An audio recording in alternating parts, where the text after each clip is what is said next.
We're in the Bassmaster studio today with Brandon Cobb talking about summertime fishing. And a lot of times when you hear summertime fishing, you think deep, offshore, schools of fish. But we're talking about summer fishing, shallow water fishing. You got three baits here that are kind of your go-to from the post spawn all the way through until the fall when the fish start moving shallow again. That's right. Yeah, one thing in the summer, yes, a lot of fish go deep.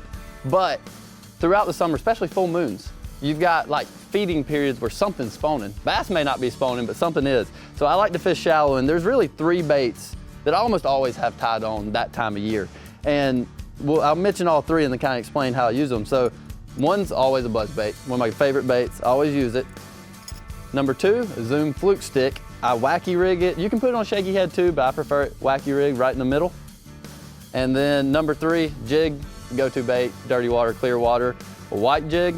And this is like a black, brown, and amber. It's called Cobb Crawl. These are greenfish tackle, all-purpose jigs. These are just some of my favorite jigs because you can swim them, pitch them, skip them, do whatever.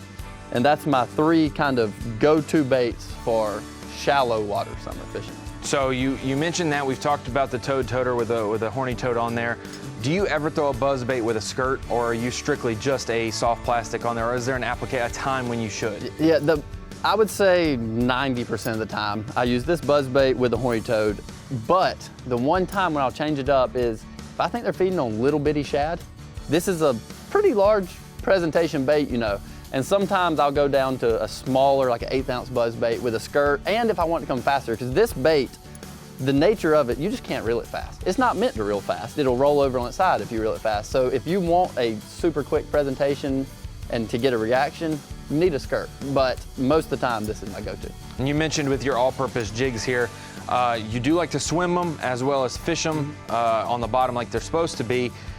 How important is that for an angler to have a jig that they can do a couple things with instead of having to cut off your jig when you're fishing a dock and then pick up, retie a swim jig when you see some water willow or whatever the case may be? That's right, yeah, this jig, it's got a head on it that's kind of like a hybrid head between a swim jig and your like Arky style head. And what I like to put a Zoom Z-Crawl Junior, that's my trailer most of the time. And I'll use a white one. I keep two colors tied on most of the time. This is kind of just, I'll flip to a dock, flip to a lay down, and then I swim it back, kind of with a quick swimming motion. And then a white one, if I think they're feeding on shad, this is more like early summer when there's still some type of shad spawn or something going on. By late summer, pretty much just have the brown one on. But this jig's meant to like, it'll come through the grass okay, but it's meant for like swimming over woods, skipping docks and whatever, and it's nice to know you have a jig that you can do everything with. With the bluegill imitating jig that you have there, that Cobb Crawl, are you, when you put the trailer on there, are you putting some chartreuse on there, some orange, you putting rattles on it? There's a couple different ways to customize a jig. Yeah, I don't get too crazy with that. I typically stick with a Z-Crawl Junior. Every now and then I'll go to a chunk.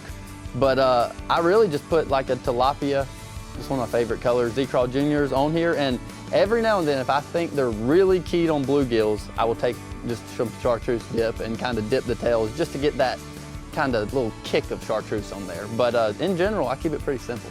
And you said for your wacky rig fluke stick, do you ever like to put a weight in the head like and make it a Nico rig, and then you can take it out and keep it completely weightless for a wacky rig? Like when do you know to do that, the rate of fall or what you're seeing with the way fish react to it? Well, so with this fluke stick, if I'm fishing, I do put the nail in it sometime. I don't ever use a weighted jig head really, but I will use a nail weight.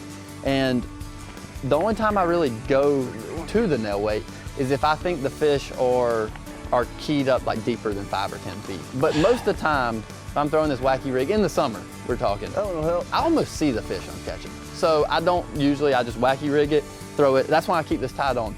I think people underestimate how many fish you can see shallow all summer, and this is a good bait. I keep tied on at all times in case I see a 5-pounder just looking for some bluegills down the bank, throw it up there and catch them. Hey, if you don't like to fish offshore, get out there with your electronics and fish deep. You can catch fish all summertime long, especially early summer with these three baits.